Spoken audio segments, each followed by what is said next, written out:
¿Se logra ver? Sí, doctor. Perfecto. Muy bien, en esta oportunidad vamos a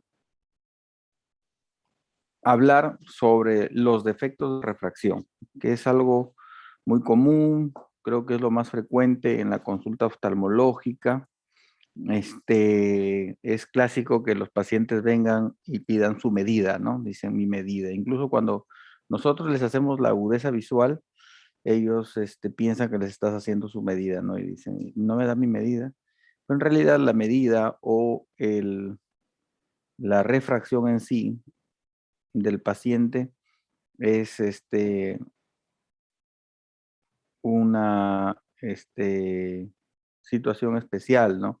Donde hay que probarle lunitas con como en esta imagen.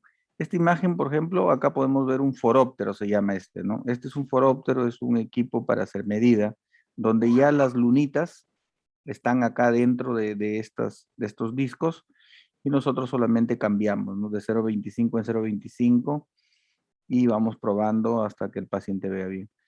Esa es la, forma de medir la agudeza visual para que usen lentes los pacientes. Entonces, en esta oportunidad vamos a ver esos defectos refractivos que se presentan en la población en general, ¿no? A ver si tenemos, si alguien tiene una idea.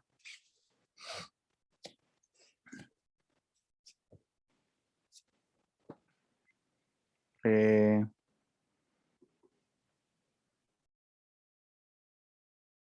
¿Qué defectos refractivos conocen? ¿Alguien que quiera participar?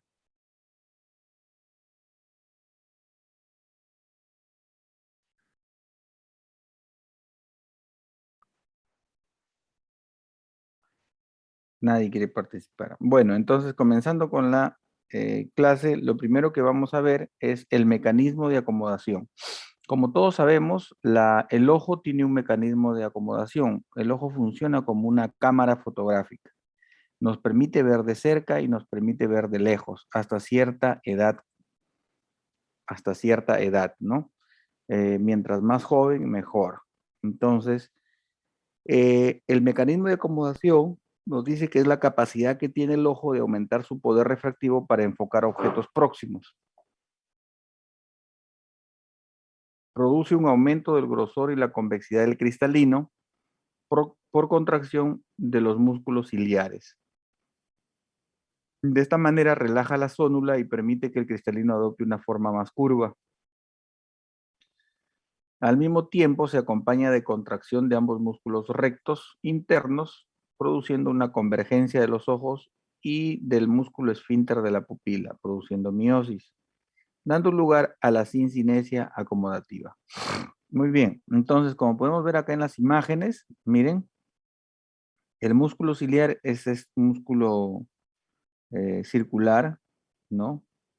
Y estas son las zónulas y en el centro está el cristalino. Cuando el músculo se contrae, las zónulas se relajan, como ven acá, ya no están tensas, sino están sueltas. Y por lo tanto, el cristalino adopta una forma más abombada. Acá no se puede apreciar, pero en el corte lateral, sagital del ojo, podemos ver que es un cristalino más abombado. Y este es para la visión cercana. Y para la visión lejana, el músculo ciliar se relaja y por lo tanto las zónulas se ponen tensas y el cristalino se aplana, como podemos ver acá. Entonces, ahí tenemos lo que es el mecanismo de acomodación. Visión cercana, visión lejana. Pero en sí, la acomodación es para ver objetos cercanos, ¿no es cierto?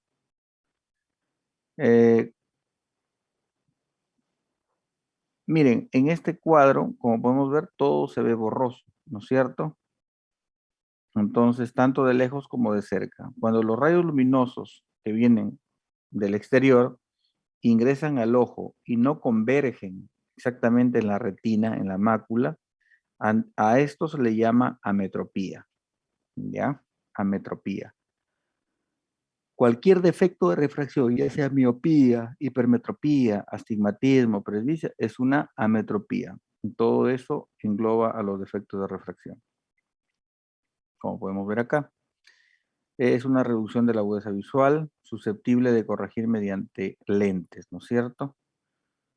Entre ellos tenemos la miopía, la hipermetropía, el astigmatismo y la presbicia.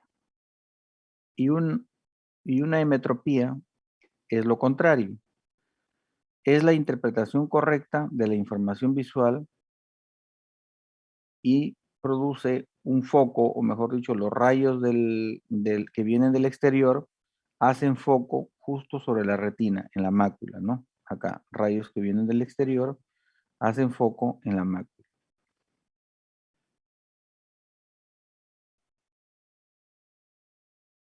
Acá nos dice, el ojo se considera emétrope si los rayos del sol paralelos procedentes de objetos distantes se enfocan con nitidez sobre la retina cuando el músculo ciliar está relajado.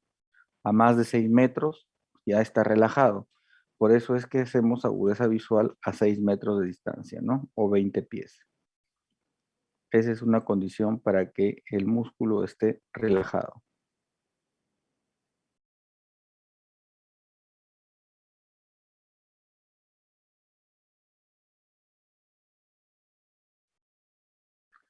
Por ejemplo, acá en la figura de la derecha nos ve un esquema del ojo donde los rayos ingresan y llegan a la mácula. Entonces, la visión que se tiene es nítida, ¿no es cierto? En la miopía no pasa esto. Los rayos que vienen del infinito o de la parte externa ingresan al ojo y no hacen foco en la retina, sino delante de la retina, ¿no? Tienen la dificultad para ver de lejos. La mayoría son de tipo axial, que quiere decir que es un ojo grande en longitud y un poder dióptrico bajo del ojo, ¿no? Es una tendencia heredable. Miren acá, como pueden ver, al fondo se ve más borroso porque no pueden ver de lejos, pero en la parte más cercana, más adelante, las flores acá se ven más nítidas. Es porque el ojo hace foco delante de la retina, ¿no? ¿Qué causa la miopía? Puede ser axial, como ya se mencionó, lo más frecuente. Se produce por un aumento del diámetro anteroposterior del ojo, es un ojo grande, ¿no? Y la miopía de curvatura, por aumento de la curvatura corneal o más raramente del cristalino. Según esto, es la más frecuente. Se presenta, por ejemplo, en las cataratas, miopizan, ¿no?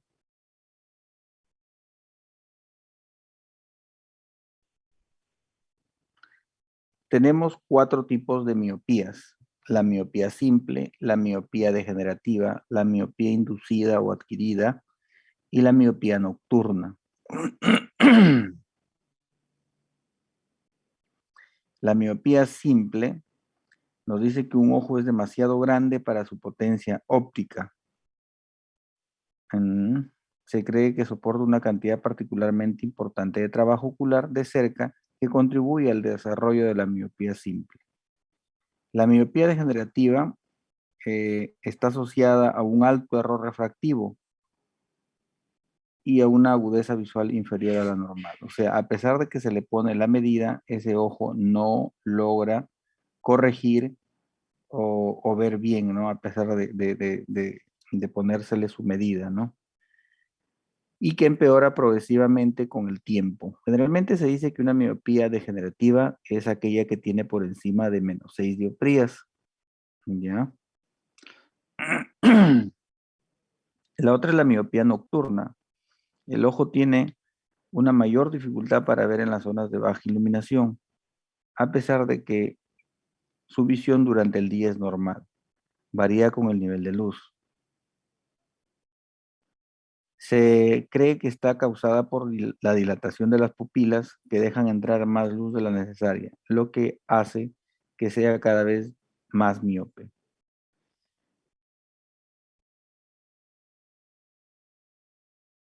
Las personas más jóvenes son las más afectadas por este tipo de miopía. Y la otra es la miopía inducida o miopía adquirida.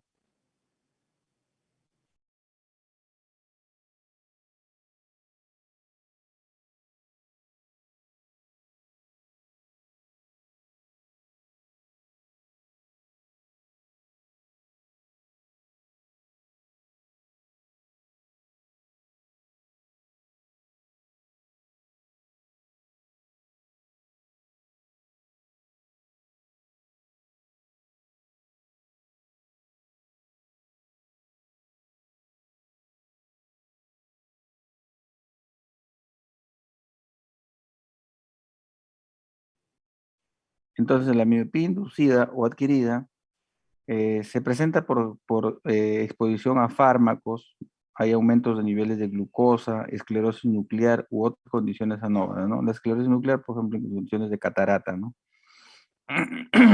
Varía el índice de refracción del cristalino o de algún otro medio de los ojos. Las cataratas pueden conducir a miopía inducida, ¿no?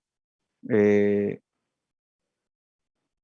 la glucosa también porque cambia la hidratación del cristalino y también nos induce miopía. Entonces, 4 tipos: miopía simple, la nocturna, la degenerativa y la inducida. El otro defecto de refracción es la hipermetropía. Yo pienso que ese es el peor que tenemos. La hipermetropía, los rayos paralelos de luz son enfocados detrás de la retina, cuando el poder de acomodación está relajado. Todas las distancias son comprometidas y parcialmente corregidas hasta el límite de la acomodación. Es un poder dióptrico deficiente, por lo que los rayos de luz paralelos que inciden en el ojo se enfocan detrás de la retina, ¿no? Como vemos acá en el esquema del ojo, los rayos llegan y se enfocan detrás de la retina. Es un ojo corto, un ojo pequeño. Y como podemos ver en la imagen de la izquierda, eh, se ve borroso tanto a lo lejos como de cerca, ¿no? Entonces, yo pienso que es un poco más invalidante, al menos el miope puede leer una revista o hacer lectura cercana, pero en este tipo de pacientes no pueden hacer ni de cerca ni de lejos nada si es que no tienen sus gafas. Existen 3 clases: la hipermetropía latente, la facultativa y la absoluta. La hipermetropía latente es la que a veces tienen los niños. Los niños tienen una capacidad de acomodación, ¿no? Está latente, pero no lo expresan. Ellos pueden ver a pesar de que tengan la hipermetropía. Es parte de la hipermetropía que se corrige espontáneamente con el tono del músculo ciliar. Es su clínica, ¿no? 0,50 positivo, 0,75 positivo, que no se corrige, ¿no? Hipermetropía absoluta es la parte de hipermetropía que no puede compensarse mediante el esfuerzo acomodativo y se produce siempre síntomas. Es corregida con lentes.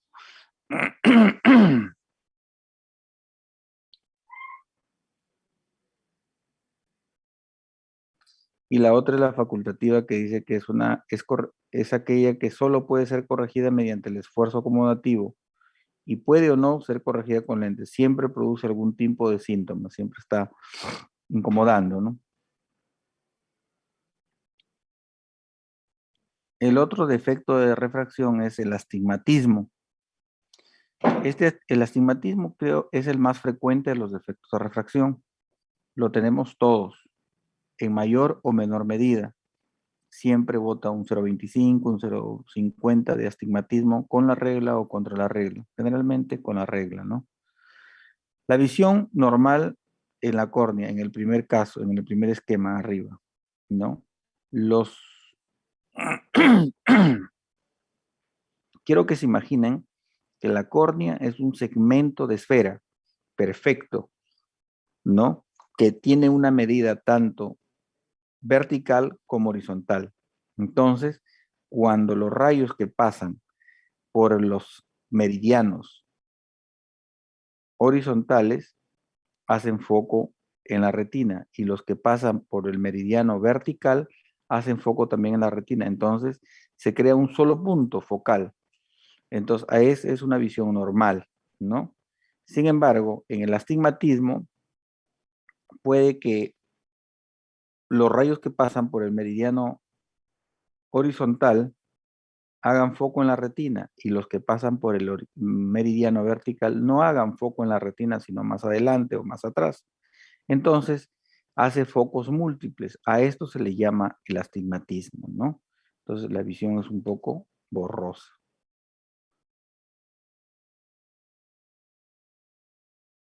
Es un defecto por diferencia de curvatura de córnea, ¿no? Como podemos ver en el esquema de acá, como les mencionaba, la córnea normal es un segmento de esfera, pero una córnea con astigmatismo, cualquiera de los ejes puede ser o más corto o más largo, ¿no?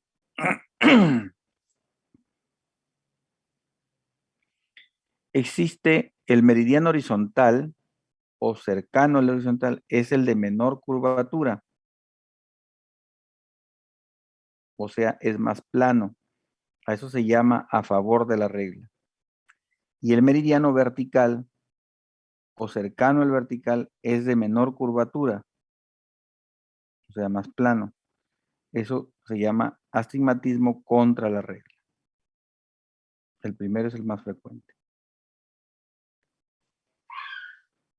Entonces, si combinamos estos focos que hacen en los ojos con astigmatismo, podemos encontrar una variedad o variedades de astigmatismo, ¿no? Simple, cuando un meridiano es hemétrope o hace foco en la retina y el otro es amétrope, ya sea miope o hipermétrope, ¿no? Si es miope es porque uno hace foco delante de la retina y si es hipermetrópico es que hace foco detrás de la retina.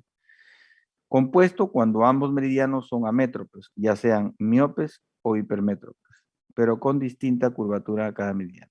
Y mixto cuando es miope y el otro es hipermétrope. Acá hay una tablita, está un poquito borrosa, pero nos da una idea más clara de lo que hemos estado hablando.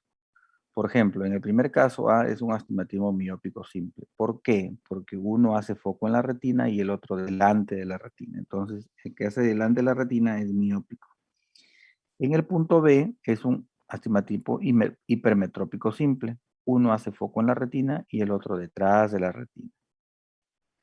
En el caso, en el C, es un astigmatismo miópico compuesto. Los dos hacen foco delante de la retina. Y en el D es astigmatismo hipermetrópico compuesto. Los dos hacen foco detrás de la retina. En el astigmatismo mixto, uno delante de la retina y el otro detrás de delante de la retina y el otro detrás de la retina. Entonces, los dos están fuera de la retina, pero uno es miópico y el otro es hipermetrópico. Ese es el mixto. El otro defecto de refracción es la presbicia. Generalmente se presentan en personas por encima de los 40 años y es la dificultad para enfocar objetos cercanos. Por ejemplo, leer, ver el celular, ver la hora, porque existe una disminución en el poder de acomodación, ¿no es cierto? El cristalino ya no acomoda tanto como cuando se era más joven. Se pone un poco más esclerótico, más duro y ya no se abomba como antes. Se ve incrementado paulatinamente hasta la sexta década de la vida, ¿no? De donde se produce la catarata. Se corrige con lentes convergentes, o sea, lentes positivos, lupas. El presbita tiende a colocar el material de lectura lo más alejado, ya que su punto cercano se ha desplazado a más de 30 centímetros y refiere que sus brazos son muy cortos.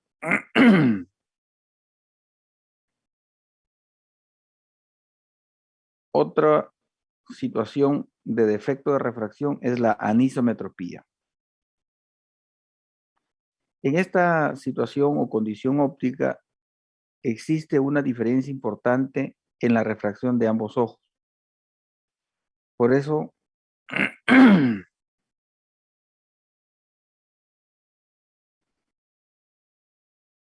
esto nos puede dar lugar a una ambliopía u ojo perezoso, sobre todo en niños, ¿no?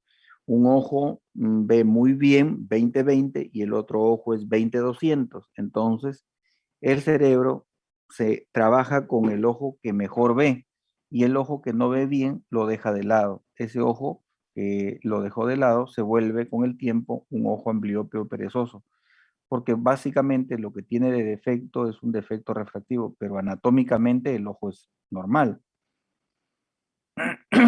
También se presenta en cirugías de catarata, que vamos a ver más adelante, en niños sin implante de lente intraocular. Se debe hacer despistaje visual en niños a partir de los 3 años de edad para ubicar esta condición. La otra condición óptica es la aniseiconia.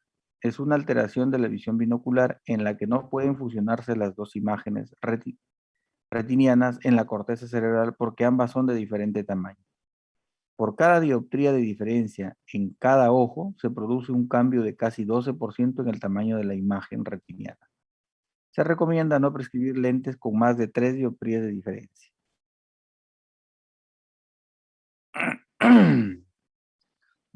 Hoy día, por ejemplo, vi un paciente que tenía un ojo, una miopía de -7 y en el otro ojo ya lo habían operado de catarata y tenía +1, +1, -1, 90 grados. Entonces, este señor tenía una aneisiconia, porque cuando comencé a hacerle la medida, decía que veía doble. Ujú.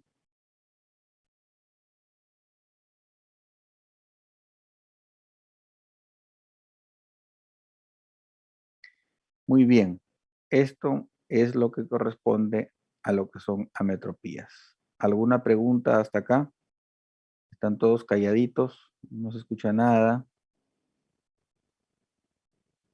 Perfecto. ¿Todo bien?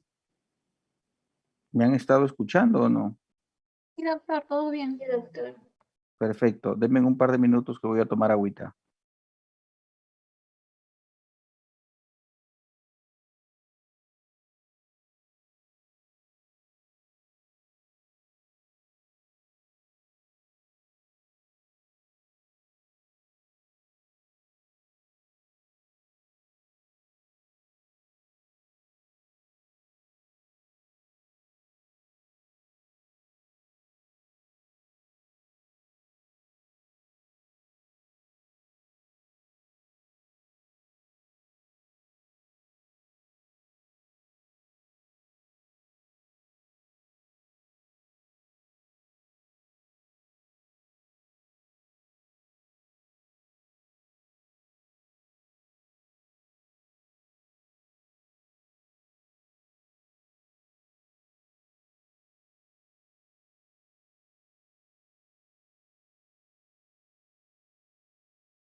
Muy bien. Continuamos entonces con lo que corresponde a la clase de catarata.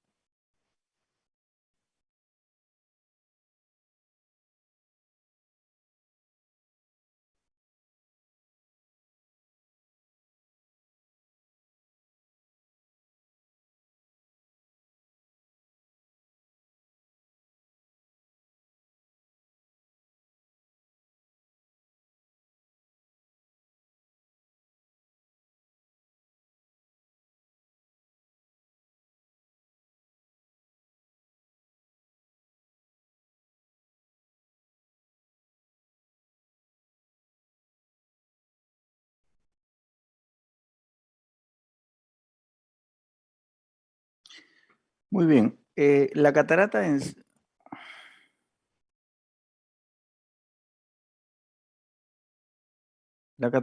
sí es una patología de las más frecuentes y una de las operaciones más frecuentes que se hace en oftalmología para su tratamiento. Entonces,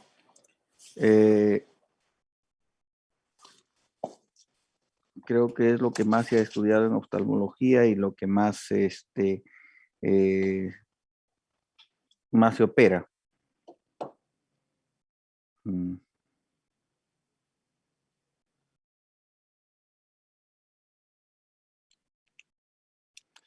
Para hablar de la catarata es hablar del cristalino, de una estructura que está en el ojo y que, como su nombre dice, es cristalina. Es una estructura bombada.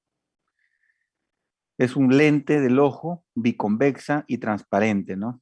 Situada inmediatamente por detrás del iris y por delante del cuerpo vítreo y que se sostiene o está rodeada de de los procesos ciliares, ¿no? Que se superponen a su margen. Tiene dentro de sus funciones mantener su propia transparencia, refractar la luz y proveer la acomodación. Es el que más poder refractivo tiene. No posee irrigación o inervación tras el desarrollo fetal y depende del humor acuoso para sus requerimientos metabólicos. Sus dimensiones son frontal 9 a 10 milímetros, diámetro antero-posterior 4 milímetros, como podemos ver acá, su curvatura posterior 6 milímetros y su curvatura anterior 10 milímetros. Pesa más o menos 190 a 220 miligramos y puede aumentar con la edad, ¿no? Se pone gordito con la edad.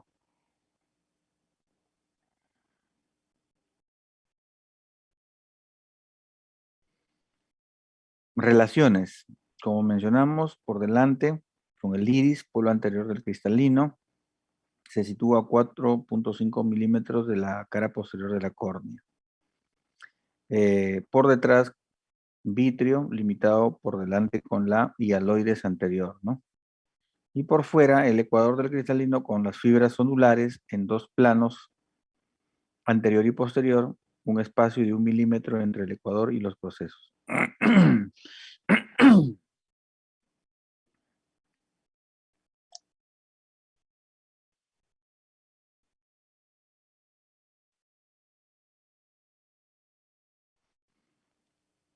Su anatomía comprende que está compuesta por una cápsula, el epitelio, la corteza y el núcleo, ¿no? Cápsula, epitelio, corteza y el núcleo, como podemos ver en esta fotografía. Acá en la cara posterior está la hialoides anterior, que es la membrana que envuelve, se puede decir, al vitrio. Acá está la cápsula posterior, ¿no? La cápsula es elástica y transparente, es capaz de moldearse durante la acomodación y su parte más externa sirve de unión a las zónulas. De ahí se sostiene el cristalino. El epitelio es una monocapa de células metabólicamente activas que se diferencian en fibras lenticulares, ¿no?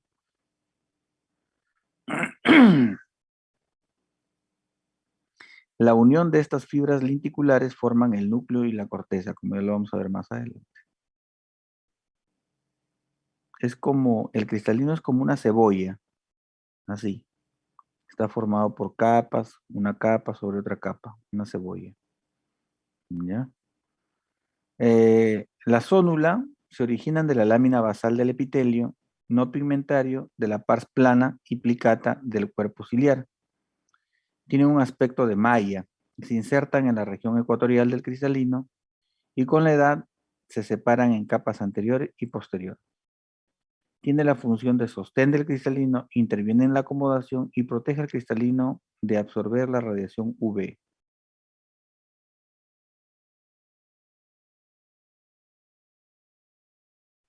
Acá en este corte del cristalino, podemos ver las zónulas, cómo están dispuestas, anteriores y posteriores, la zona del ecuador del cristalino y básicamente eso, ¿no?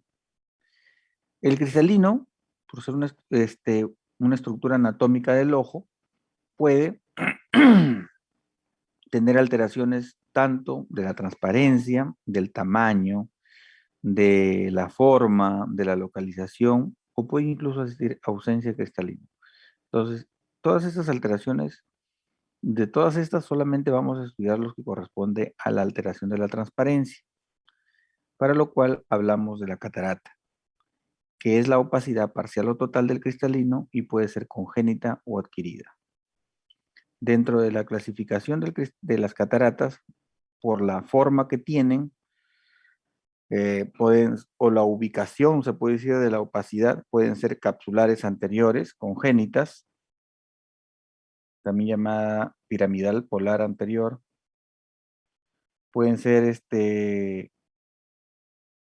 capsular anterior adquirida por su desfoliación, por algún golpe, subcapsulares posteriores o subcapsulares anteriores, y nuclear, cortical, lamelar, de acuerdo a la ubicación, según la morfología se clasifican así. Acá hay algunas fotografías de la catarata. Catarata nuclear incipiente, catarata lamelar, subcapsular anterior y subcapsular posterior. Acá esta es la catarata.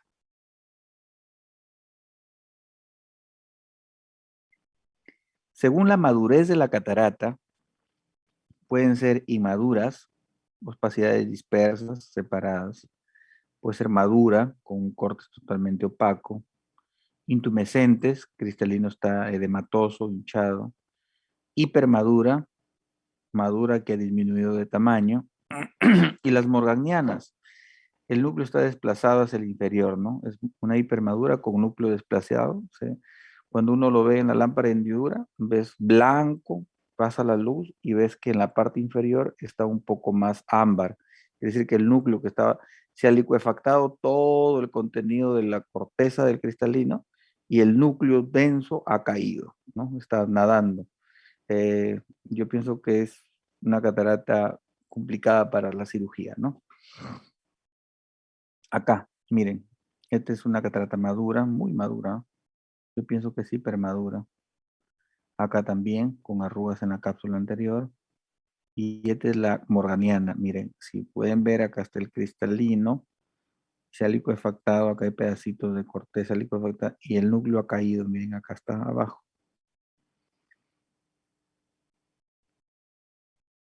Esta es una catarata capsular anterior de un glaucoma de ángulo cerrado agudo. También pueden ser congénita, juvenil, infantil, presenil y senil, ¿no? También básicamente la senil es lo que más se ve, ¿no?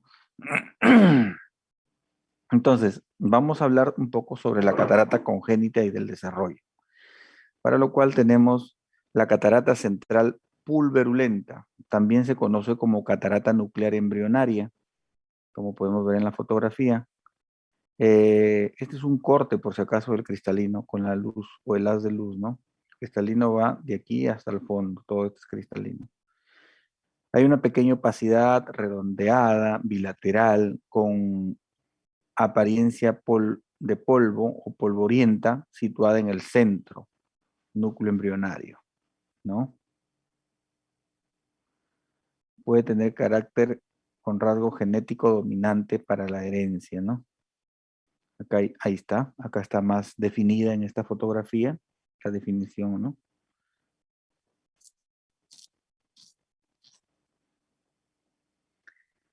La otra es la catarata lamelar o zonular. Es el tipo más común, representa el 50% de los casos visualmente significativos. Por lo general, la opacidad bilateral involucra una zona del núcleo fetal alrededor del núcleo embrionario.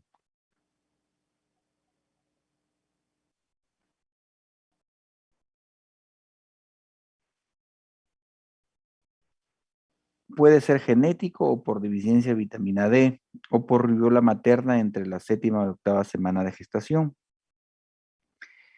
El hipoparatiroidismo durante el embarazo también puede causar este tipo de catarata. Tenemos la zonular, ¿no? Las opacidades zonulares y cérulas son bien visibles en la lámpara de hendidura. Miren acá, estas son arriba. La otra catarata es la catarata sutural. Por lo general, son opacidades estáticas, bilaterales, punteadas, dispersas, alrededor de la sutura en forma de Y. Miren, esta es una sutura normal. En función a esta sutura se van formando las lamelas del cristalino. Entonces tenemos una sutura en forma de Y. Y alrededor de esto se forman opacidades de diferentes patrones, ¿no? Podemos catarata filiforme, coraliforme, en forma de lanza y embrionaria axial anterior, ¿no? La otra es la catarata sutural posterior. Es un tipo de catarata congénita con opacidades a lo largo de la sutura en Y del núcleo fetal. El cristalino usualmente no afecta la visión. La sutura en Y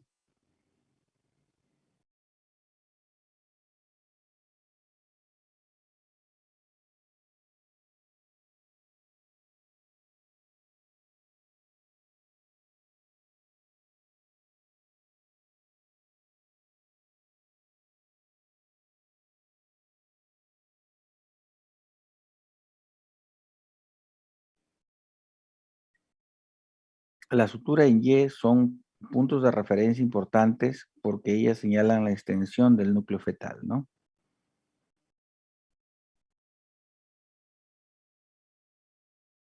El material cristaliniano periférico a la sutura en Y es corteza del cristalino, mientras que el material dentro incluye suturas es nuclear. A la lámpara de hendidura, la sutura en Y anterior está orientada hacia arriba y la sutura en Y posterior está hacia abajo. Por ejemplo, esta es una sutura en Y anterior porque está hacia arriba.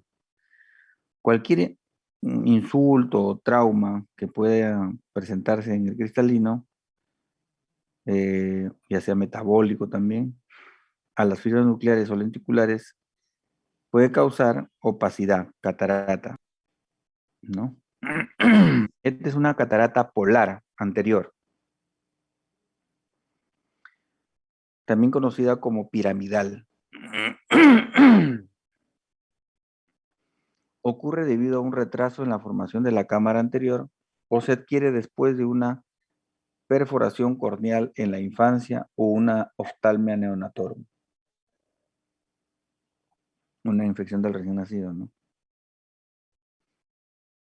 Los tipos morfológicos son la placa blanca engrosada, catarata piramidal anterior y catarata reduplicada o catarata doble. La opacidad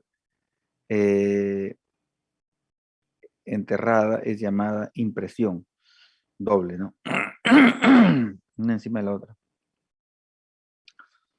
Acá tenemos la catarata polar posterior, ocurre por persistencia de la cápsula vascular posterior del cristalino, ¿no?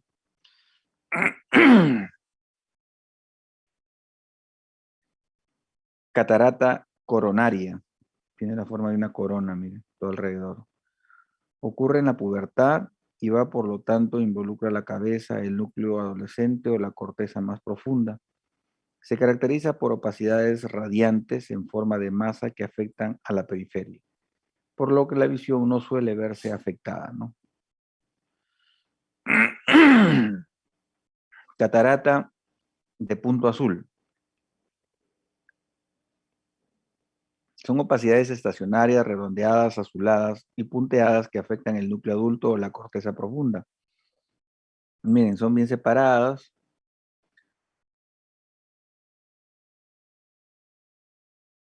Se desarrolla en la segunda década de la vida y la visión no está muy comprometida.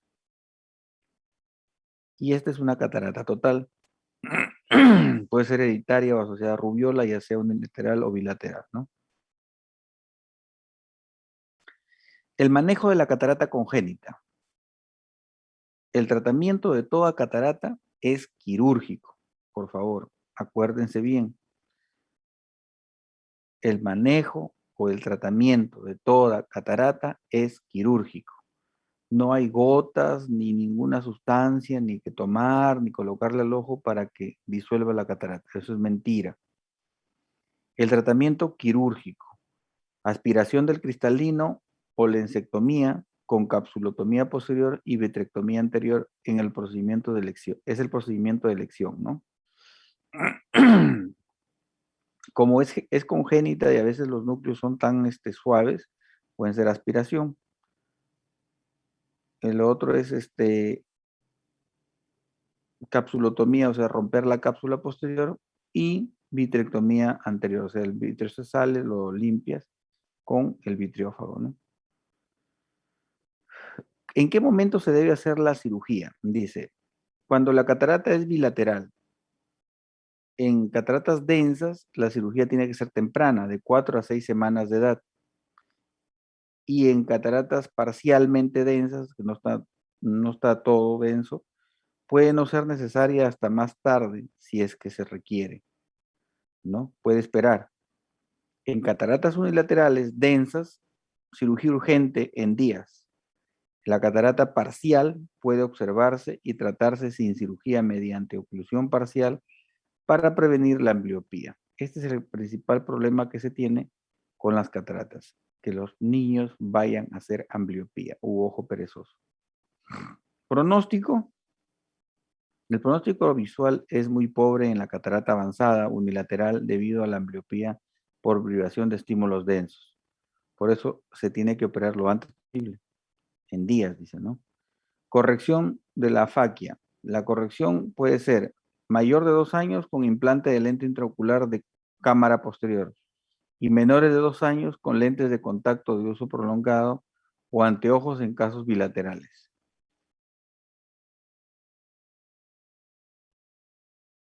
Muy bien, eso es lo que responde a lo que es catarata congénita del desarrollo. Ahora vamos a ver la catarata senil. Nos dice que es un cambio de la edad, ¿no? Los factores que afectan su aparición y maduración incluyen la herencia. Hay personas que tienen 90 años y su catarata es recontra incipiente, ven muy bien de lejos. Entonces ahí tiene que ver mucho la parte de la herencia. O también el trabajo que desarrollan, ¿no? Exposición a radiaciones ultravioletas con luz solar. Por ejemplo, los que tienen bastante cataratas son aquellos que que presentan los soldadores, los que trabajan en el campo bajo el sol. Antiguamente los sopladores de vidrio también, ¿no? Por el calor donde trabajaban, en los hornos de vidrio. O también la dieta y la crisis de deshidratación en la infancia. Las principales características bioquímicas de la catarata cortical senil son niveles disminuidos de proteínas totales, aminoácidos y potasio, asociados con una mayor concentración de sodio y una marcada hidratación del cristalino. Mientras que la catarata nuclear se acompaña de un aumento significativo de proteínas insolubles en agua que dan color marrón al núcleo. Entonces acá tenemos las nucleares y las corticales, ¿no? Disculpen un momentito.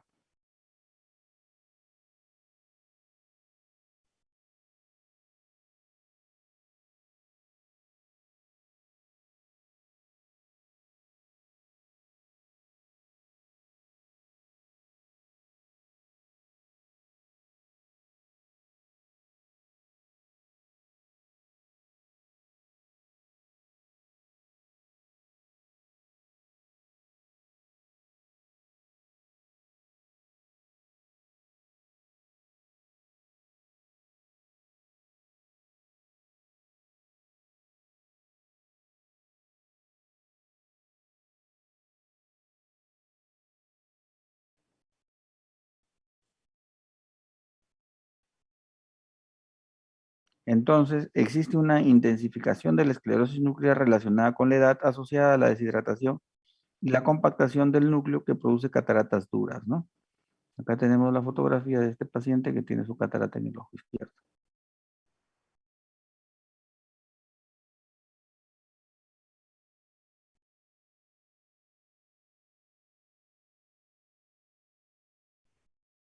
En las cataratas completamente desarrolladas, el glutatión, el ácido ascórbico y la riboflavina son deficientes o están ausentes, que son los principales agentes que intervienen en el sistema autooxidativo del cristalino. La catarata cuneiforme representa el 70% de los casos, la catarata cupuliforme el 5% de los casos y la catarata nuclear el 25% de los casos de las cataratas seniles. La diplopía o polipopía monocular en etapas incipientes ocurre en la catarata cuneiforme, ¿ya? La catarata cupuliforme, subcapsular posterior también llamada, se encuentra justo en las vías de los rayos axiales y por lo tanto provoca una pérdida temprana de la visión. Definitivamente la catarata subcapsular posterior o cupuliforme es la que más quita la visión a los pacientes. En pacientes jóvenes, cincuentones, 55 años, vienen porque presentan pérdida, no mejora con lentes, tienen que operarse sí o sí.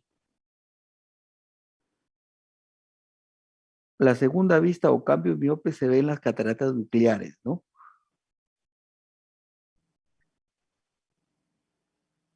Después existe la catarata metabólica, diabética.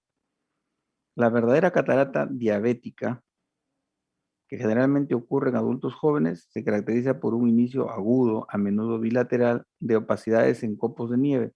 Se van formando puntitos, y después, vacuolas, ¿no? En el cristalino, que después confluyen y quitan la visión. La acumulación de sorbitol debido a la vía de la aldosa reductasa, depende del NAP, es la principal responsable del desarrollo de la verdadera catarata diabética. El error de refracción fluctuante es una característica de la catarata diabética. La glucosa aumenta y produce toda esta alteración a nivel cristalino, ¿no? Acumulación de sorbitol y se desarrolla catarata. La otra catarata es la catarata galactosémica, que se asocia con un error congénito del metabolismo de la galactosa debido a la deficiencia de galactosa 1-fosfato, uridiltransferasa. Se producen trastornos relacionados debido a la deficiencia de la galactoquinasa que causa catarata lamelar. La acumulación de duxitol es la principal responsable del desarrollo de la catarata galactosémica.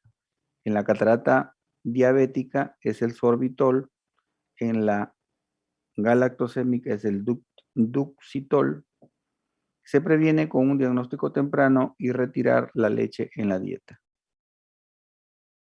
Existen otras cataratas, por ejemplo, la hipocalcémica, que puede estar asociada a tetania paratiroidea. La catarata de girasol puede estar asociada con un error congénito del metabolismo del cobre, enfermedad de Wilson.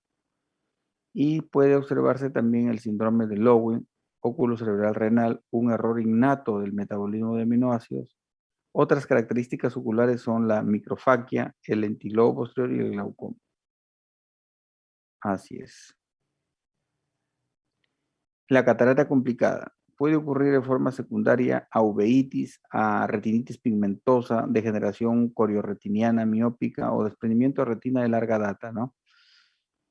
Esas son las cataratas complicadas. La catarata subcapsular posterior se caracteriza típicamente por un brillo policromático y una aparición en pan rayado. Una apariencia en pan rayado.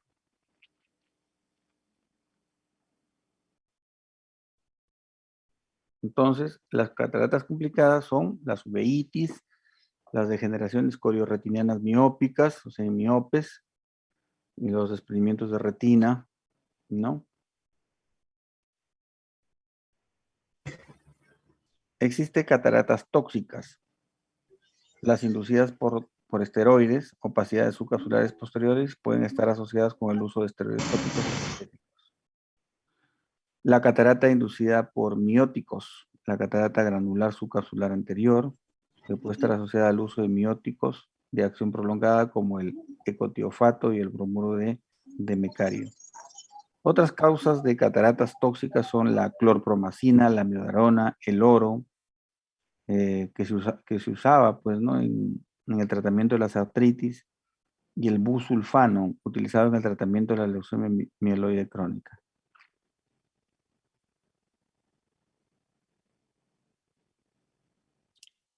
También tenemos las cataratas por radiación, catarata infrarroja, por lo general ocurre con opacidades subcapsulares posteriores discoides en trabajadores de la industria del vidrio, como les mencioné hace un momento, y ahí el nombre de catarata del soplador de vidrio. Catarata por irradiación, puede seguir la exposición de los rayos X, rayos gamma o neutrones. La radiación ultravioleta se ha relacionado con catarata senil. El tipo más común de catarata por radiación es la catarata subcapsular posterior. Punto clave, punto, pregunta de examen.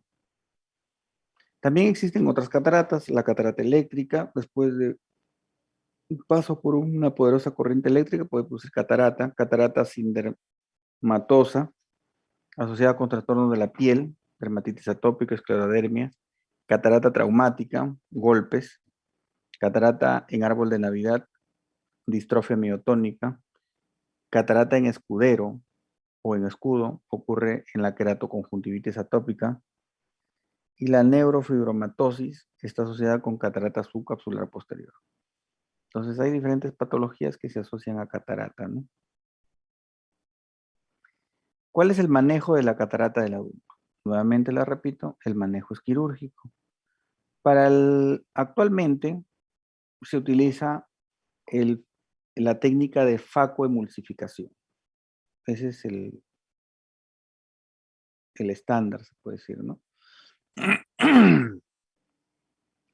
Donde se practica un corte de 2.2 milímetros hasta 3 milímetros. Se hace una ruptura circular continua de la cápsula anterior, se hidrodiseca con agua la corteza y el núcleo del cristalino, y con un equipo de facomulsificación se fragmenta y se aspira los restos de catarata. Una vez que el saco del cristalino está libre, se coloca en su interior un lente intraocular.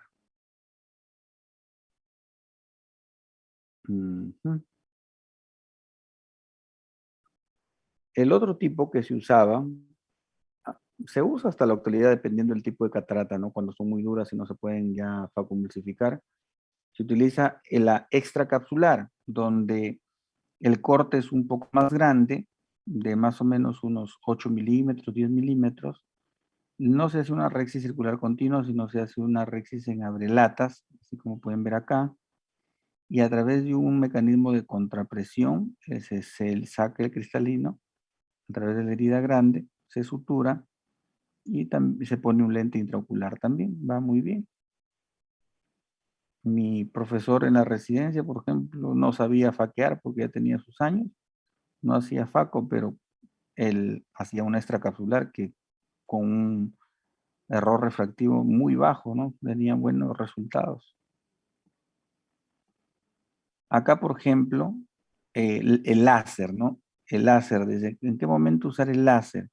El láser solamente sirve para los 3 primeros pasos de la catarata. La incisión de la córnea lo haces con láser, sale más bonito. La capsulorresis no lo haces con un autrato y con tu pulso, sino lo hace láser. Y la fragmentación del cristalino no lo haces con un chopper o con la punta del faco, sino lo haces con el láser.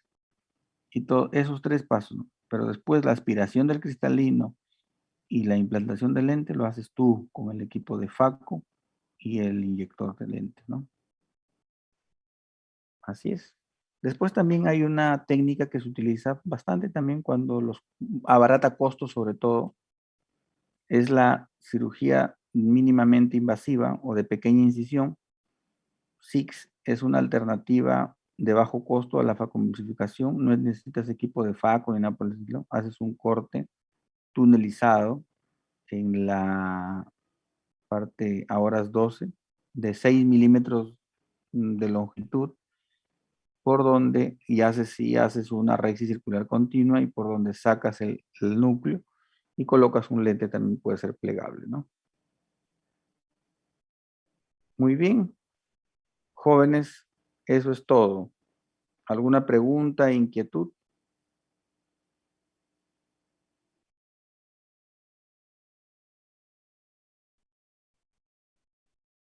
Hay faltantes, solamente tengo 21 participantes. ¿Son 22 creo o son 21?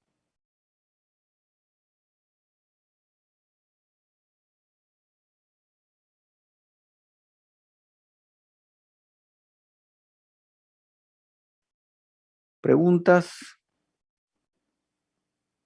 ¿Nadie quiere preguntar? ¿Nadie tiene una inquietud?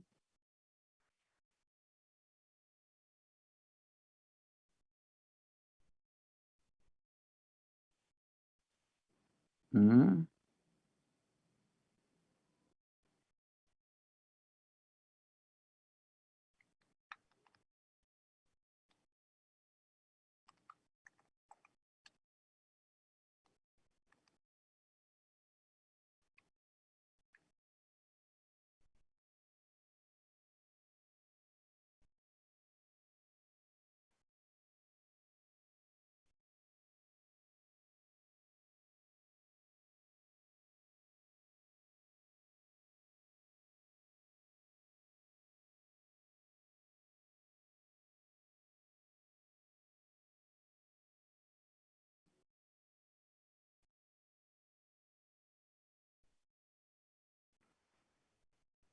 A ver, jóvenes, ¿están ahí? ¿No están ahí? Les voy a pasar un video de una catarata bien madura de una cirugía extracapsular.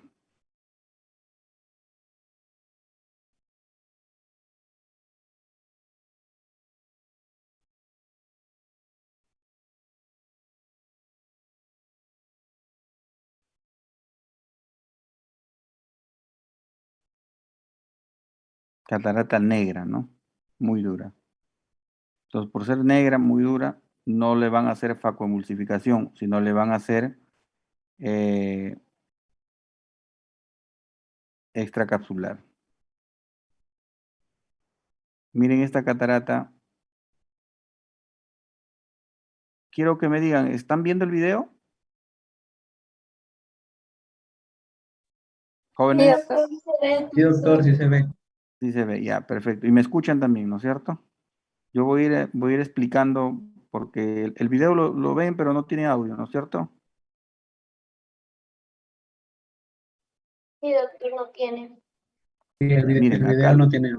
lo que están haciendo, están colocando anestesia tópica debajo de la conjuntiva. Están abriendo la córnea con un cuchillete,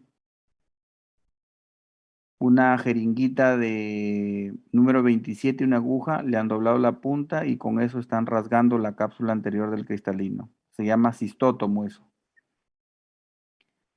Así es una ruptura de la cápsula en abrelatas, ¿no? Ahí está. Agüita para ver mejor.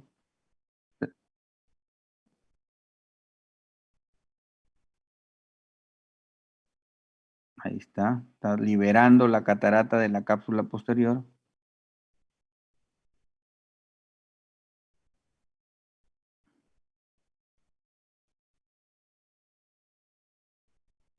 Miren el tamaño de la herida. Es una herida grandota. Y hace una contrapresión y saca la catarata.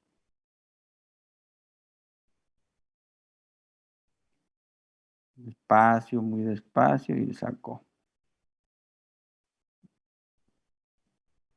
Parece una lenteja, ¿no es cierto? Miren, ahí está negra. Y el que ven el más traslúcido acá es el cristalino, la corteza del cristalino, ¿no? Sutura.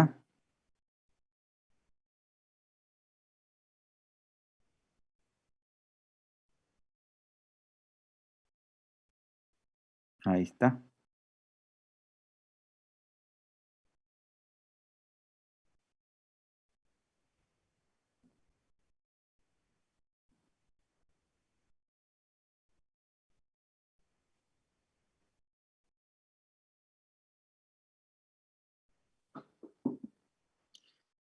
Esa es una cirugía extracapsular de catarata.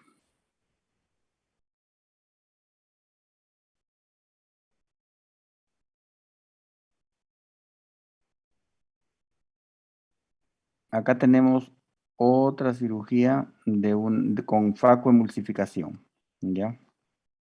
del mismo Bonafonte.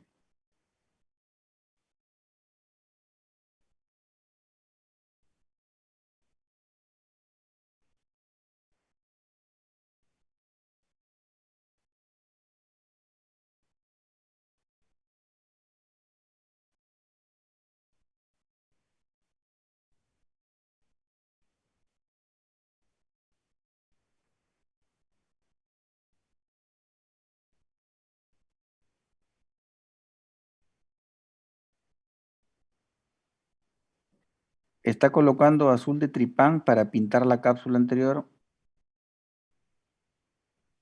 Está colocando viscoelástico para mantener la cámara anterior dilatada. Ahí está rompiendo la cápsula anterior, cápsula recta y circular continua, miren.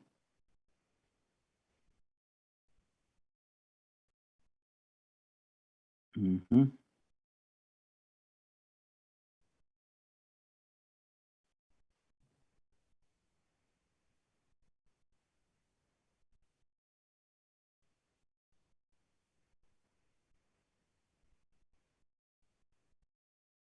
Núcleo muy duro, aspecto blanquecino.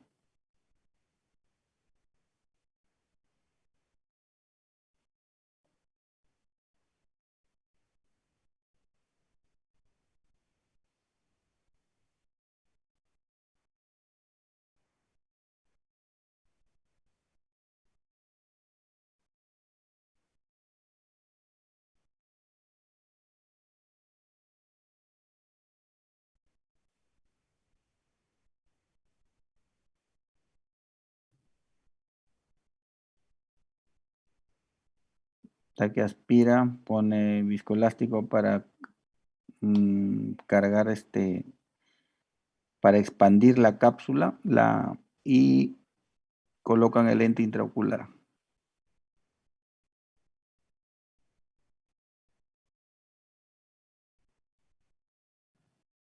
Eso es todo. Se limpia el viscoelástico para que quede con un líquido nomás y no puede aumentar la presión del ojo. Y acabó la cirugía. Eso es todo.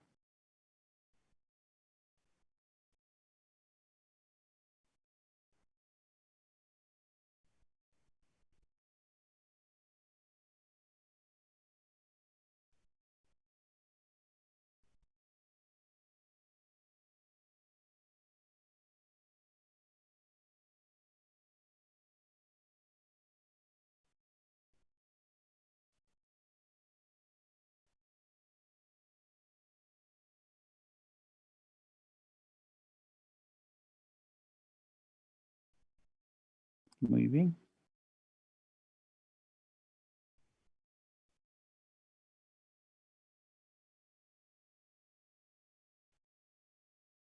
¿Alguna pregunta, jóvenes?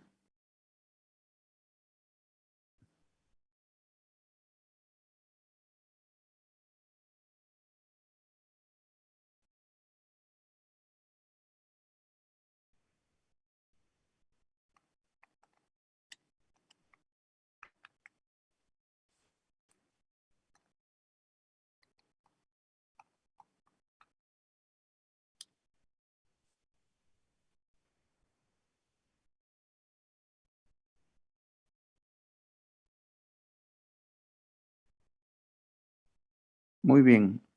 Si no hay preguntas, se da por concluida la clase. El día de mañana está programado el post-test de 8 a 8:15. Era de 8 a 8:30 porque son 2 post-test, 15 minutos cada post-test. Perfecto. Doctor, uno es el S13 y el otro es, Uno es el S13. A ver. ¿cómo está No, aquí? A ver, uno es el 14. post-test 14. Ya, claro, el S14.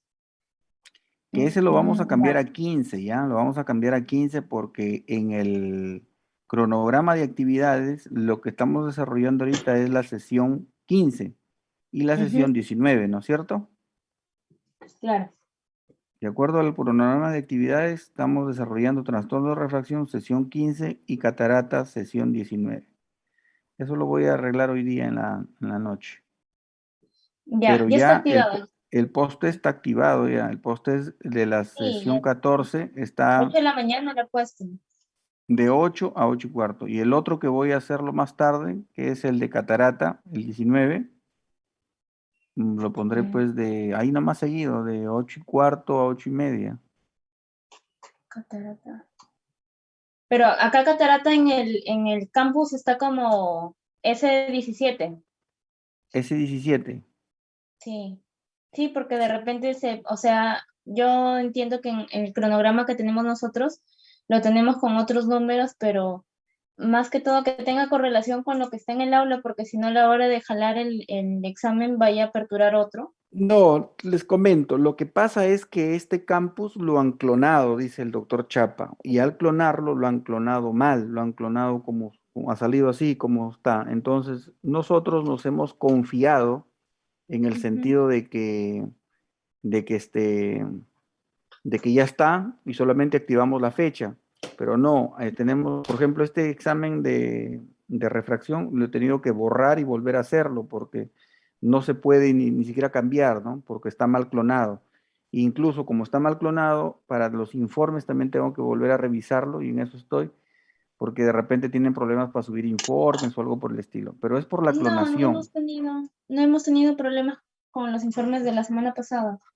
Perfecto, pero Solamente era y lo de la doctora ya, ya me ella va a hablar con ustedes seguro para que programen cuando toman el post-test de sus dos clases, porque recién anoche hemos tenido una reunión y ahí hemos estado hablando, porque no solamente era de nosotros, también tenía problemas el doctor Luna, mm, y ya.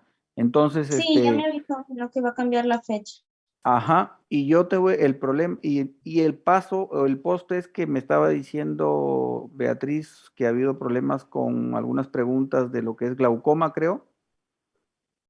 Voy a revisarlo y voy a eliminar ese post-test y vamos a hacerlo de nuevo. Como toma 15 minutos, nos ponemos de acuerdo y tomamos otro post-test chiquito, así verdadero o falso, y tenemos mejor Doctor, nota en para todo ustedes. caso, lo que podría hacer es cambiar la clave o en todo caso eliminar esa pregunta, porque volver a tomar otro post-test, ahorita ya estamos con el tiempo que nos corre porque se nos vienen todos los parciales y se nos están juntando incluso los post-test de la semana pasada que yo entiendo que han sido por temas de error de sistemas y todo esto, Ya. pero ahorita ya saturarnos con otro post-test más, yo creo que podría manejarlo usted de manera, no sé, pues interna y eliminar esa pregunta o darlo como punto a favor. Una pregunta nomás es el problema. Es una No, doctor, pregunta. creo que fueron dos. Y La son dos otra sí preguntas estaba de bien. 5. Lo que pasa, doctor, es que en algunos casos creo que se estaba repitiendo. No sé si en el caso de ustedes se les habrá repetido la misma pregunta. Sí, se Y ahí repitió sí dos veces dos preguntas y justo en la que estaba dudoso, las dos. Por eso es que en varios de mis compañeros. Yo creo que lo más salomónico es volver a hacer un post-test que es de 15 minutos, ¿no? No te toma mucho tiempo, ¿no? Y es de la clase, ni ahora, siquiera es ni para que estudies, ¿no? Si no quieres no, estudiar, no lo estudias, solamente es de la clase, ¿no? De lo lo que que se ha estoy estado. diciendo yo, doctor, es que se intercalan las preguntas. En el caso de Valeria, se le ha repetido la misma pregunta, pero en el caso de otras personas, las preguntas han sido distintas.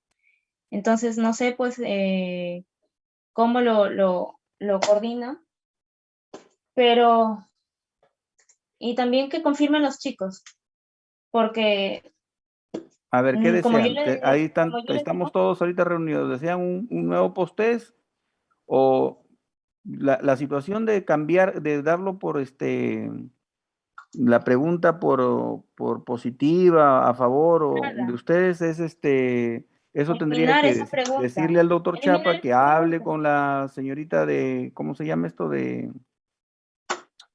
la que hacen de cómputo y lo tomen como positivo, ¿no? A favor de ustedes. Eso sería una opción. Ya ahí escapa de mis manos. Yo puedo hablar con el doctor y todo lo demás, pero nada más. Entonces, Y si es tomar otro, básicamente va a ser casi el mismo, sino que es como para más, ¿qué te puedo decir? Mejor documentado. No sé, depende de ustedes. Si quieren que la pregunta salga a favor o O básicamente... sea, a ver, si es que de repente le estoy entendiendo, usted lo que quiere hacer es hacer el mismo examen, pero cambiar esa pregunta y colocarla con la respuesta correcta. Como ¿A eso debe se ser, refiere? y de esa manera tenemos una nota más fidedigna para ustedes, ¿no? No tanto cambiar preguntas, ¿no? De repente esa pregunta que está alterada, porque al final ya pasó la clase y todo lo demás, ¿no? Pero que aparezca, que no, para después, para que después no haya problemas y digan, no, yo me saqué 8, pero ¿por qué? Y todo eso, eso quiere... Disculpa, se desconectó esto. Eso es lo que... Bueno, yo creo que ya que están todos acá, levanten la mano los que están de acuerdo en que cambien el pasito, como para que el doctor vea si están de acuerdo o no, y los que no, pues no levanten la mano nada más. Los que no levantan la mano, yo creo que sería como que eliminar la pregunta en vez de Claro, volver a entrar a una fecha y dar otra vez el pasito. Entonces, chicos, a ver, los que estén de acuerdo con que cambien y den otra vez el paso, levanten la mano. otra vez el pasito, 2, 3,